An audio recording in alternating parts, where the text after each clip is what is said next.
Hello guys, in today's video I'm going to show you how to add payment method on GoDaddy, and it's pretty simple to do. When you are on the dashboard or on GoDaddy main page, it doesn't matter.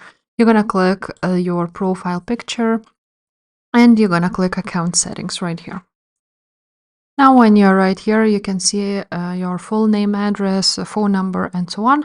But you want to click this arrow right here where you can choose payment methods and click on that.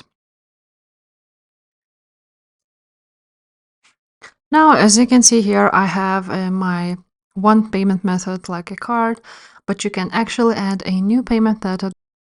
And here you can add a new card with the same billing information, or you can edit your billing information. And here you can edit like your first name, last name, phone number, country, address, postal code, and so on.